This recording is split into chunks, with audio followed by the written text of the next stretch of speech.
Bom dia, irmãos. Estamos aqui mais uma vez na manhã deste domingo para estudar a palavra através da nossa CBD. Então eu te convido a, neste momento, antes de iniciarmos o nosso estudo, que abaixe a sua cabeça para que nós possamos falar com o nosso Deus. Vamos orar? Senhor Deus e Pai, obrigada, Deus, por tudo que o Senhor tem feito por nós.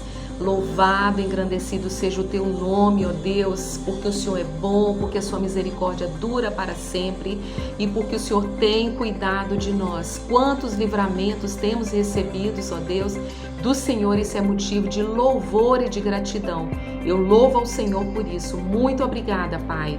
Peço ao Senhor agora, em nome de Jesus, que fale aos nossos corações através da Tua palavra e que possamos aprender e aplicar nas nossas vidas.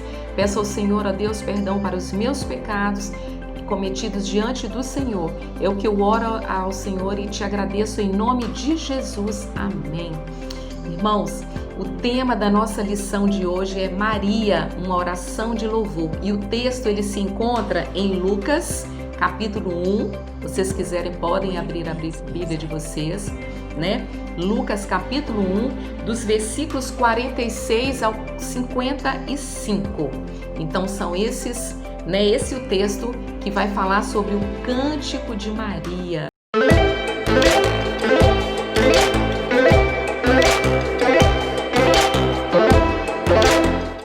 Então, irmãos, nós vamos ver aqui, né? Lembrar, recordar e estudar sobre uma serva do passado, aquela que teve uma missão valorosa, né? Que foi carregar em seu ventre o nosso Salvador.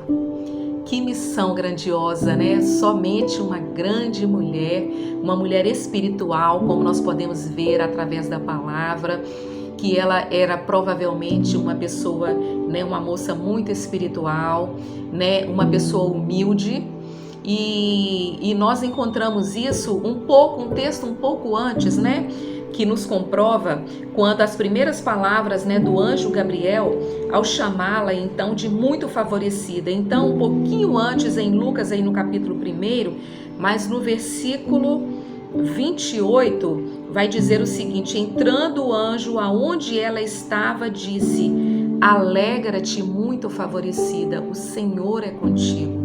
Então Maria estava ali, né, na cidade de Nazaré, quando então ela foi visitada por um anjo, e a primeira coisa que o anjo disse para ela, né, alegra-te, muito favorecida, o Senhor é contigo. Olha que bênção, irmãos.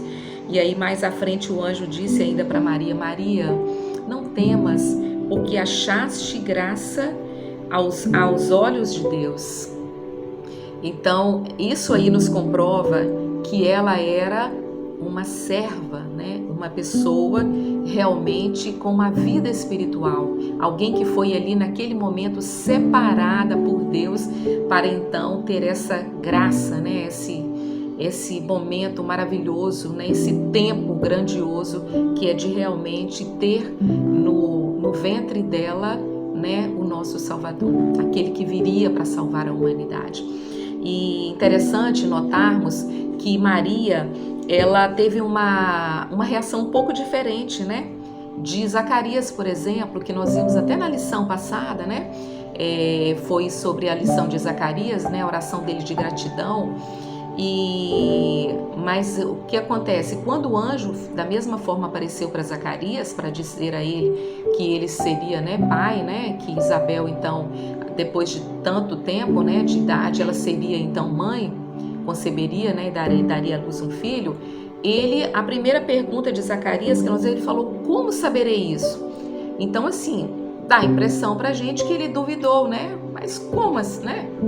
Como saberei isso? Querendo sinais, né? Dúvida. Maria não teve essa reação. Interessante notar que ela realmente foi diferente, né? Ela já respondeu, como será isto? Ela já falou, olha a diferença, como saberei? Ela já não, como será isto? Quer dizer, isso ali já demonstra para nós que ela já, né, entendeu da parte de Deus ali o recado, né, que o anjo confiou, acreditou, né? E ela já perguntou como, porque na verdade a dúvida dela, porque ela não era, né, casada, então como isso aconteceria? como aconteceria. Então, essa diferença aí. Então, nós vimos que realmente Maria, né, por esses relatos e outros da palavra que nós vamos acompanhando, né, nós fomos vendo que ela realmente era uma pessoa diferenciada, né, e ela não recusou em momento algum essa honra de ser, né, agraciada por ter ali então Jesus, né, no ventre dela. Ela não ficou preocupada, recusou por de repente um motivo, eu não, né, como que eu não sou casada, como que vai ser essa situação, eu posso ser difamada.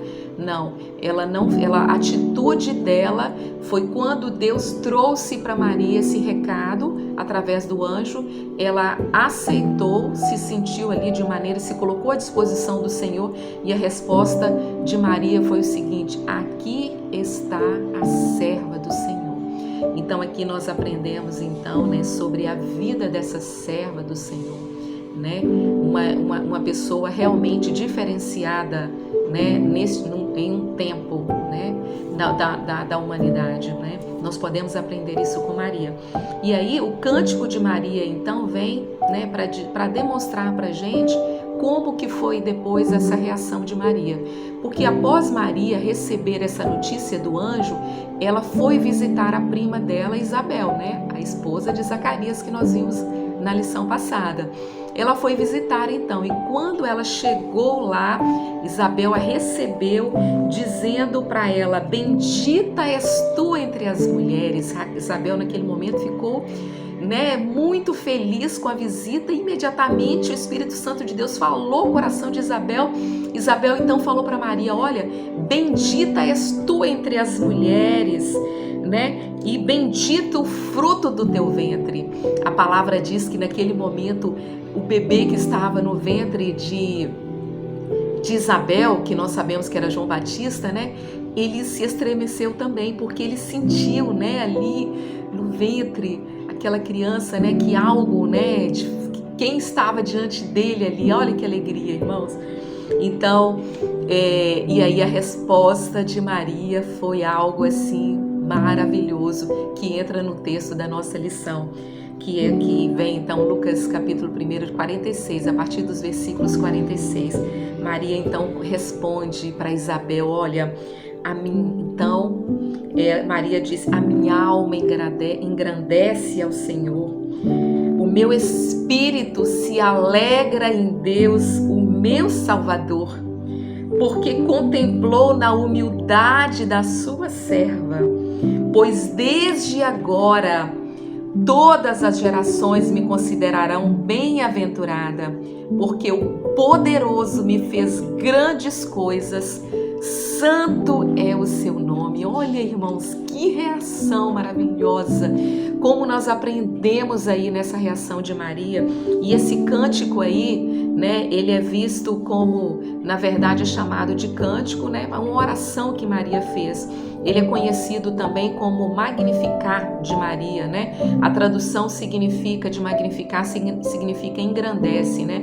Esse cântico, na verdade, a gente aprende também que ele é semelhante ao cântico de Ana, né, a mãe de Samuel, lá no texto que nós podemos encontrar em 1 Samuel, capítulo 2, os versículos 1 ao versículo 10, né? Teríamos também esse cântico lá de Ana, então ele se assemelha.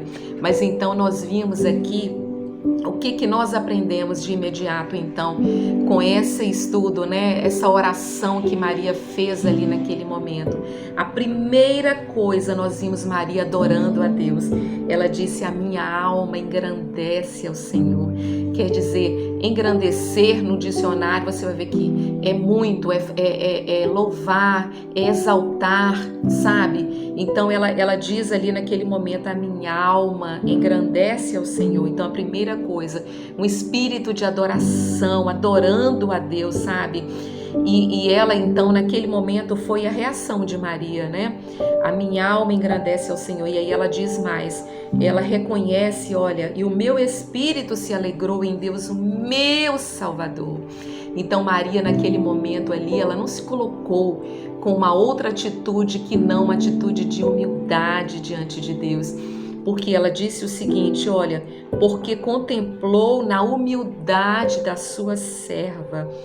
Então Maria se colocou ali também, né, como humilde.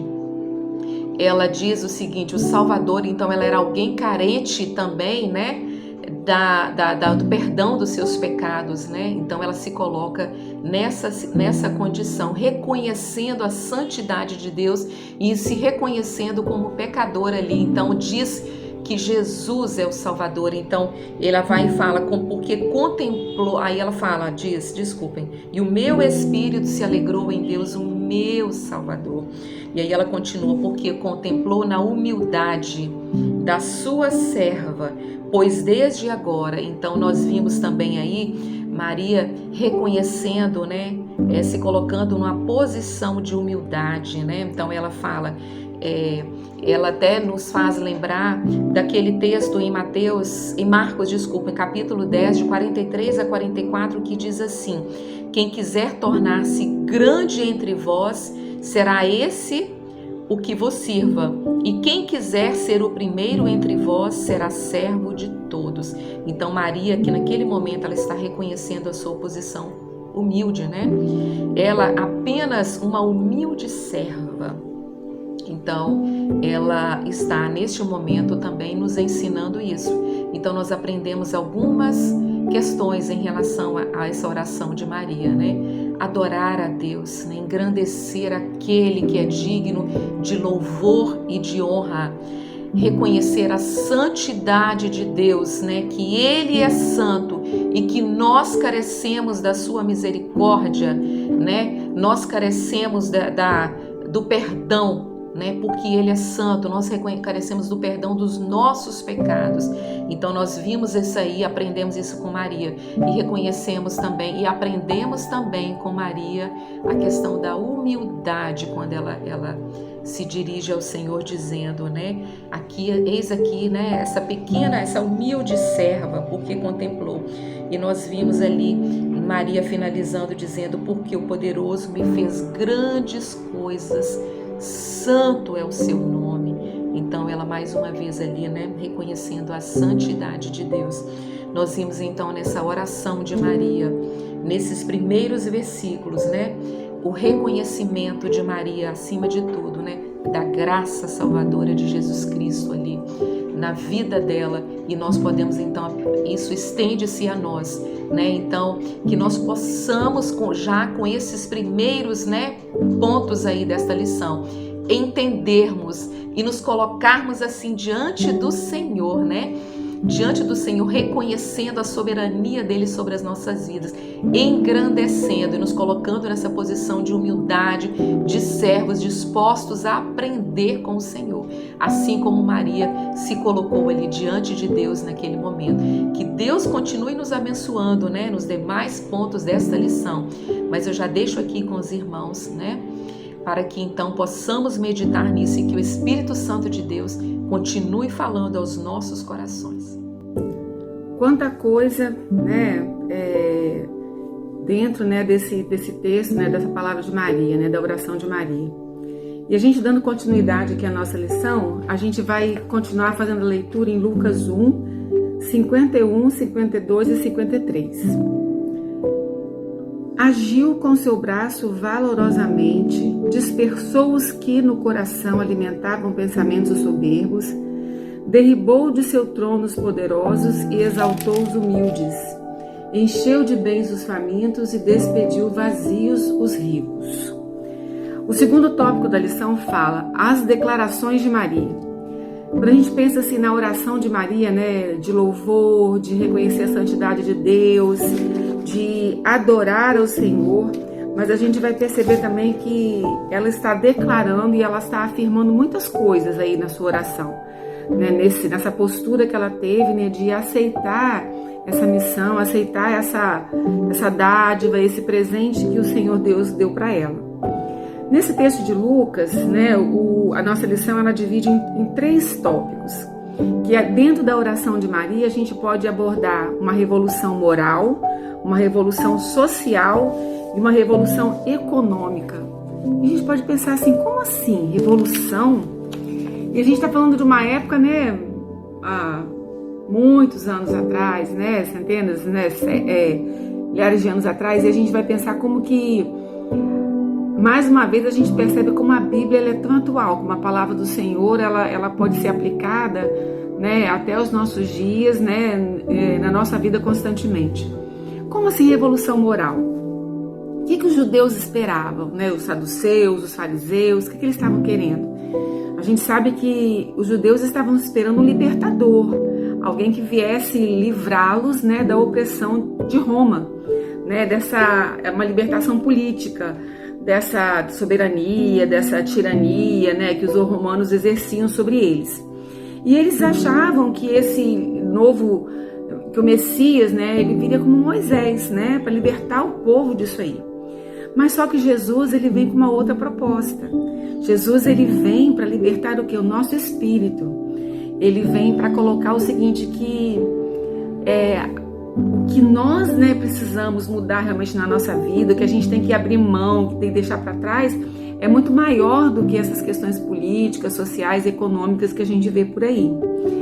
E Maria, na oração dela, nesse primeiro momento, ela coloca isso, né? E a gente vai pensar o seguinte, o que a gente está esperando, né?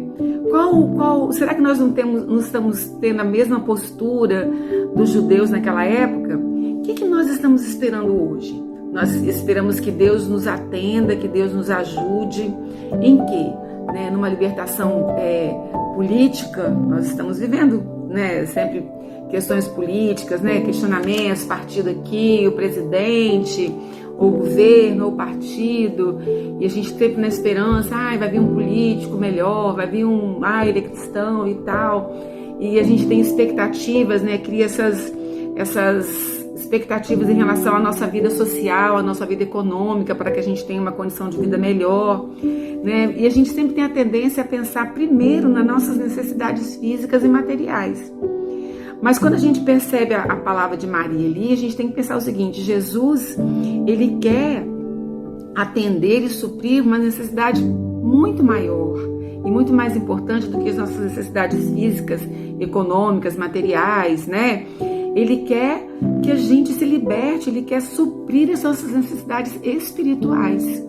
E, irmãos, se a gente não tiver o sustento, o consolo do Senhor espiritual, de nada vai valer. A gente não vai conseguir enfrentar as dificuldades financeiras, enfrentar as dificuldades econômicas, né, do nosso trabalho, né, essas todas as questões que envolvem a nossa vida. Então Maria, nesse contexto, né, em que ela está sendo grata a Deus e aceitando esse desafio, aceitando essa incumbência, né, que ela recebe, ela está falando que Jesus, o enviado de Deus, vai vir para mudar essas concepções, para mudar esse olhar, né? Esse estereótipo, né? essa visão que o povo tinha. E a Maria, a gente foi ter uma coisa muito importante, né? Às vezes, a gente como evangélico, a gente sempre questiona a questão da Igreja Católica, dessa questão da Maria, mas às vezes os irmãos sabem, eu trabalho num colégio católico e eu fico vendo como que eles veneram Maria, eles consideram Maria, né, realmente uma santa, uma mulher assim, não desmerecendo o valor dela.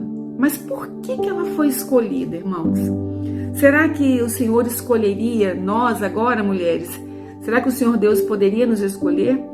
Maria, ela foi escolhida por quê? Por conta da vida moral dela também, né? Do relacionamento dela com Deus, do entendimento que ela tinha que Deus estaria suprindo a ela muito mais do que uma questão econômica, uma questão política, numa questão social. E a gente tem que pensar o seguinte, Maria, ela com certeza naquele momento ela sabia que ia ser um desafio. Os irmãos imaginam se hoje nos nossos dias, né, a questão do preconceito é tão debatida, é tão recriminada e tão existente, tão real. Imagina naquela época, né, uma jovem virgem, solteira, noiva, aparecer grávida. Então Maria sabia que aquilo seria um desafio. E se ela não estivesse, né, realmente convicta e com uma vida espiritual temente ao Senhor, ela não iria encarar essa batalha, ela não iria encarar, né, esse desafio, né, essa incumbência, esse presente, essa graça, porque dentro desse presente vinham outras situações também. Mas a Maria, ela foi escolhida o quê? Por causa do seu interior. Não foi por conta da sua condição social, da sua herança genética, do seu aspecto físico, não tem nada a ver com isso. Maria foi escolhida por conta do relacionamento dela com Deus, né? Dessa vida que ela tinha com Deus. E o que a gente tem que pegar pensando nesse tópico, né? O que Maria fez, o motivo pelo qual ela foi escolhida. Eu seria escolhida? Será que a minha vida espiritual, a minha vida moral, ela está à altura de ser escolhida por Deus? Então, naquele momento ali, acontece uma revolução, acontece uma mudança, porque a revolução está embutida esse termo, né? Quando você quer revolucionar alguma coisa, ou seja, você quer mudar o padrão, você quer fazer uma coisa diferente, né? E o que foi focado aqui nesse momento na vida de Maria foi o quê? Não foi a condição social dela, não foi a condição de estirpe, né? Se ela era da família real, nada disso. Foi a vida moral de Maria, a vida espiritual, o que ela tinha de relacionamento, de fé no Senhor Deus. Segundo ponto que esse texto nos coloca, né? Falando sobre a oração, desse momento em que Maria foi escolhida, que o anjo Gabriel chega para ela e vai conversar com ela. Uma revolução social. Esses três tópicos, eles estão de uma certa forma relacionados, né? Quando a gente fala de revolução moral, a gente falou que Deus, ele olhou primeiro o interior de Maria e por isso ela foi escolhida. Mas Deus também não ficou preocupado com a condição social dela. Ele poderia ter escolhido alguém diretamente ligado à nobreza, né? A gente vê como Deus usou pessoas importantes e líderes, como Davi, um rei, né? Salomão, que no início do seu império, né, foi usado pelo Senhor. Então são referências bíblicas que nós temos. Então Deus poderia ter escolhido, né, um nobre, uma pessoa de uma classe social alta, para que Jesus viesse e viesse ao mundo e mostrasse esse poder, né, essa importância. Mas não. Há uma mudança, há uma quebra de padrão, de estereótipo. Porque quando ele escolhe Maria, que é uma pessoa de família simples, humilde, ele não está querendo falar simplesmente assim, os pobres são mais importantes. Não há diferença social. Todos têm valor, são importantes para o Senhor. E a gente pode até pensar assim que essa humildade, essa simplicidade, ela não é para falar simplesmente do aspecto econômico e físico de Maria, né, social literalmente, mas também nessa questão da humildade de coração. A gente aqui em casa tem lido muito o Sermão do Monte, né? E como que isso é tão forte, né? Quando Jesus fala que bem-aventurados os pobres de espírito, porque deles é o reino dos céus. Então, a humildade, né? A simplicidade, a gente valorizar as coisas simples, a gente valorizar as coisas que o Senhor pede que a gente dê valor. Né, o amar ao próximo, o amar o seu inimigo, a ser paciente, né, a ser compreensível, a dar a outra face, né, a carregar, né, o fardo do seu irmão. E às vezes, quando a gente está muito focado em coisas materiais, sociais, econômicas, a gente esquece dessas coisas.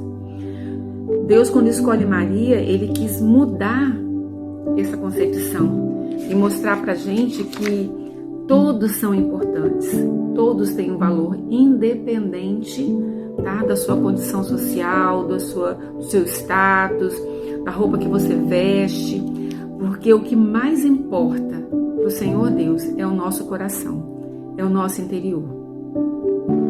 Revolução econômica. Como assim uma revolução econômica? Como que essa escolha de Maria pode também abarcar ou mostrar pra gente, né, mudança, né, ou então uma outra valorização? Irmãos, quando eu estava lendo esse texto aqui, essa parte da lição, eu pensei assim, como que isso é atual? Olha só o momento que nós estamos vivendo. Quando a gente fala que o autor da lição fala, né, que dentro dessa Deus escolher Maria, estaria embutida essa questão, revolução moral, revolução social e revolução econômica. Essa revolução econômica está ligada realmente à condição social de Maria, que era de uma família simples, né, humilde, que não tinha, né, condições financeiras elevadas, mas principalmente, né, uma pessoa de coração humilde. E colocando que as coisas materiais, as coisas físicas, elas não têm valor. De nada vale isso, né? Para que a gente vá para o céu, que a gente vai encontrar com Jesus um dia, isso não tem valor nenhum. E irmãos, nesse momento que nós estamos vivendo agora, dessa quarentena, dessa pandemia, nós estamos percebendo, eu acredito que a maioria, de que realmente nada disso tem importância, né? Você ter as suas roupas, o seu carro, o que você tem, né? O seu dinheiro está na poupança, está no banco, está guardado, porque a gente até o manusear o dinheiro agora é perigoso, né? Então você evita isso aí. E a única coisa, né? O que tem sido importante e que tem nos sustentado são os nossos bens espirituais. Porque, irmãos, eu tenho visto, né, no meu ambiente de trabalho, não só em relação a colegas, como também em relação a alunos. A gente percebe, assim, crianças, adolescentes, que estão ansiosos, estão nervosos, estão querendo falar, conversar, com saudade, né, que já não estão, assim, suportando mais esse tempo. Colegas que estão passando por questões de depressão. A gente está angustiado? A gente também está. A gente fica, tem hora assim, meio se sentindo sobrecarregado, dependendo do seu trabalho, de onde você está atuando, né? Eu, como professora, tem sido muito desgastante. Tem hora que a gente fala assim, meu Deus, eu não vou aguentar. Mas ai de nós, se nós não tivéssemos o nosso Deus com a gente. E a gente percebe assim, que adianta, né? As coisas que a gente tem, o nosso ter, de nada serve agora. E o que tem nos sustentado é o que? O consolo do Senhor. É Ele que não tem deixado que a gente se desespere, que a gente perca, né, o bom senso, que a gente meça as nossas palavras, que a gente acalente o outro, que a gente conforte, que a gente como família, né, cristã, um ao outro em casa, conversando, escutando, amparando e principalmente, né, buscando ao Senhor nesse tempo, clamando a Deus misericórdia. A gente sabe de tantas famílias, tantas pessoas que estão aí passando por tanta dor, por tanta tristeza e angústia pela perda de seus familiares, seus parentes. No início da lição, quando Maria está louvando, né, e falando sobre adoração, alegria, santidade, e eu tenho vivido assim algumas experiências com algumas colegas. Eu tenho uma amiga que o genro dela, eu até pedi oração, né, no grupo, né, por ele, o Tiago. O Tiago teve Covid, teve muito mal no hospital, convulsões, e nesse momento ele teve alguns minutos, né, que não houve circulação, né, no cérebro. O Tiago ficou bom do Covid, mas ele tá na cama, né? Ele tá numa UTI, foi para casa, na UTI móvel, e o cérebro dele não responde. E essa semana a sogra dele, né, que é minha amiga, ela mandou um áudio pra gente assim, ela chorando, né, pedindo que ela manda Deus, mas ela falou assim, eu não tô chorando de tristeza. E ela falando assim que ela sabia que Deus estava no controle, confiando no Senhor e esperando o milagre do Senhor, que Deus restaure o cérebro do Tiago, pedindo pela filha dela, para Deus consolar, mas ela falando assim, que Deus é lindo, Deus é maravilhoso. E, irmãos, se não for o Senhor, a gente não aguenta. É só o Senhor para dar força pra gente. Quando eu fico lembrando da fala dela, eu me emociono. Eu fico pensando assim, se a gente não tiver o Senhor, nós não somos nada. e a gente não consegue. Então, como Maria, né? A gente tem que aprender a agradecer por tudo, e isso não é fácil, é muito difícil. A gente dar graças em todos os momentos. Mas o que a gente tem que olhar na vida de Maria, né? O exemplo de gratidão constante. Ela teve um desafio, irmãos, foi um presente, mas foi um desafio. A gente não imagina, a gente não sabe o que Maria passou, né? Em relação, a gente até assistiu há uns meses atrás a novela, né, que passou na Record, né? Alguns pontos a gente questiona e tal, mas a sua essência é muito assim, forte, né? Eu acho assim, muito pertinente. E eu fico pensando assim, Maria deve ter passado por muitos desafios, muitos preconceitos, né? Não foi, e principalmente, apesar dela saber da missão de Jesus e tal, de ver o filho na cruz, ela sentiu a dor de uma mãe, apesar dela saber que era o Salvador, o Filho de Deus, que aquilo era a missão dele, mas ela teve que ser forte. E nós temos que ser fortes. E a gente pode, né, pegar todos esses ensinos, né, pensando que numa oração pequena de Maria, né, nesse momento de gratidão, de exaltação, de adoração, nesse momento de você pensar que o que é mais importante para a minha vida, o que realmente tem valor, é o meu interior, é a minha relação com Deus, né, é o meu bem espiritual. E é isso que vale, para que a gente encontre com o Senhor Jesus, para que a gente encontre com o nosso Deus. Nada do que a gente tem aqui tem valor. O que tem valor é o que está no nosso coração. E que a gente possa aprender com Maria, ser forte, corajosa, firme e louvar e agradecer em qualquer situação.